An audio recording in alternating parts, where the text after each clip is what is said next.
This is the first pass of a nose cone for my 4-inch LOC Goblin that will use the Eggtimer Quantum altimeter to enable dual deploy. So I launched my last launch of my Goblin. The problem I had with it was, despite really being careful about using the delay tool, etc., the ejection charge was too early. So I wanted to go ahead and put the quantum in here to be able to have dual deploy. I've done other videos describing my 33mm version, and I'll be leveraging some of the pieces from that. Kind of just to go through it. From here down, it's a stock Goblin. So I'm gonna go ahead and pull it apart. And this is the quick link that's going to attach to just the regular Goblin shot cord. Get this out of the way.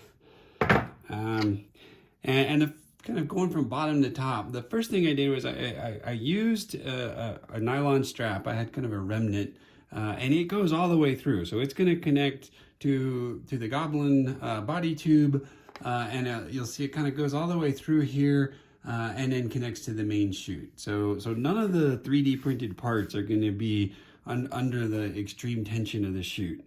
And the main charge is here. I put in a test version of them. If you saw my 33mm version, they had a single sort of funnel on them. Here I've put two lights in parallel, the two fuses essentially in parallel, to just have some redundancy. Just a little heavier rocket, felt a little more comfortable with that. Single charge well. And the cool thing about doing these is, and I'll show you in a minute, that you can leave the light bulbs intact to be able to actually test your configuration. For the actual flight, what I did was I broke off the glass very carefully, taped it up and made sure the charge didn't fly. And then I'll put the powder into the charge well. And another thing I like about this is you can just build the charge wells, and then when you get to the launch site, then you can put it in, and it's pretty quick. Once the apogee charge fires, this has a fall away shoulder like some of my other designs, so the drogue chute will ride in here and be protected. I'm looking between a 12 and 18 inch.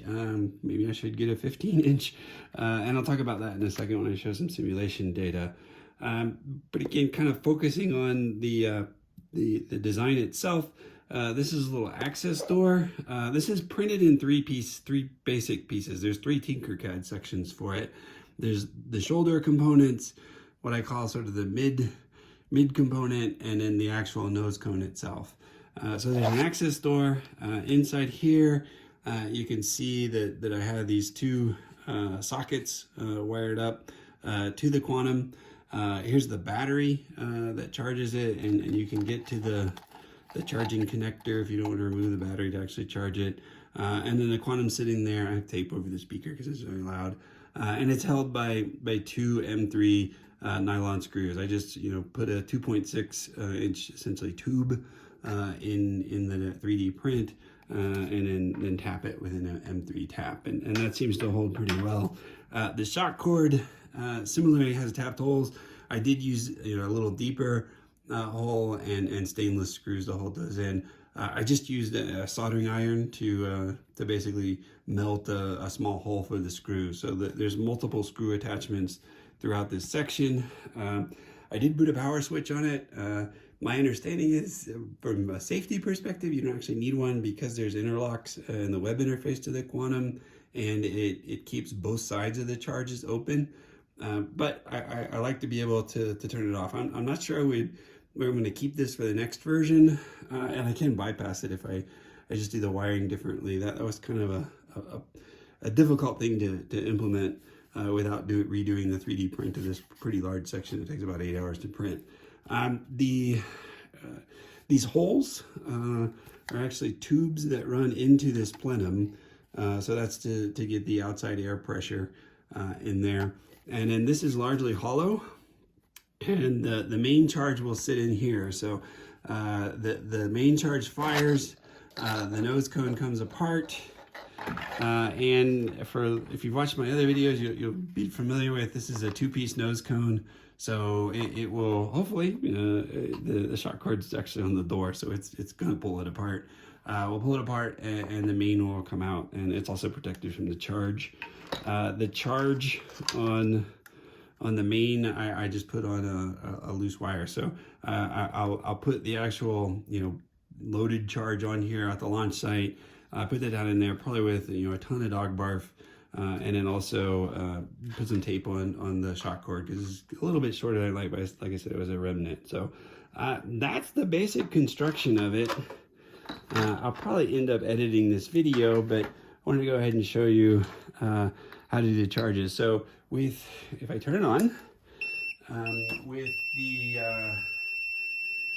the charges, one of the things I've done, you can kind of see over here on the side, is I've got a multimeter wired up with a socket. So as I'm prepping the lights where you break the glass, etc., what I found is that they're pretty uniformly about 1.8 to 1.9 ohms. If they're off of that, it's typically a loose connection, but if I can't get them to get in that range, I usually just throw them away and start over. So this is the main quantum screen, and one of the indicators are, with the drogues showing and main showing on, that means there's continuity through the lights in this case. But now I'm going to go to the test page.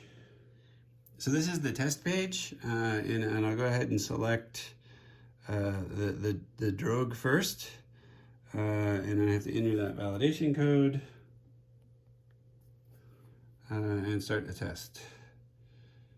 And so it'll do the countdown.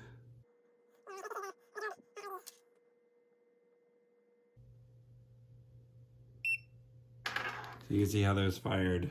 And then main.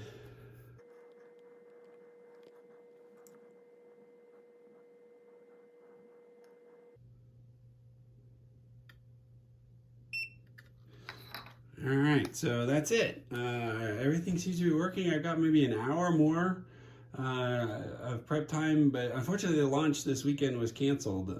So the weather in Colorado just didn't cooperate. So we're a couple weeks out for the next launch. I'm gonna put this on the shelf and work on some other projects. I have about a dozen changes I wanna make to this. If my friend Jeff's watching, he'd know we have always the debate about, hey, you got some problems, you go ahead and just fix them and reprint it. We used to call it the spin till you win design philosophy. But I'd rather go ahead and complete the testing. I think everything is good in terms of being a safe launch and getting some really good data. So before I do the next version, I want to go ahead and get a flight done and be able to see if there's any additional issues or any areas that need to be strengthened. Here's a quick low-tech view. These are my notes from the Sims. So the weight of the Goblin with this dual deploy configuration came out about a little over 1,600 grams. That means it added about 300 grams over just the base weight of a stock Goblin. The drogue is something I'm still noodling on. I'll probably go to the launch and talk to some of the more experienced flyers. My concern is with an 18-inch drogue, which is one of the chutes I have, that the nose cone will point too much downward towards the fin canister, and it might foul the chute, and vice versa with the 12-inch. I think maybe the whole thing the nose cone and chute will be pulling the body tube down. So trying to figure out what the right size is to get that kind of V configuration you want under the drogue. I'm going to use a 48-inch main again, a 36-inch that comes stock with the Goblin. I've seen plenty of them fly here in Pueblo, but at our altitude, they hit pretty good. So a little bit larger main, hope it holds. And again, kind of the descent speed when it's opening is a good factor in there. But I've modeled 3 motors. I plan to launch it next on an H-135, not quite 1,500 feet. So it should be plenty of altitude to really prove out the dual deploy and still exercise it. And then I have an I and then a J that I hope to, if everything works and I can get it dialed in, then I hope to do my L2 on it. So stay tuned. I'll post the flight videos and updates as I get them.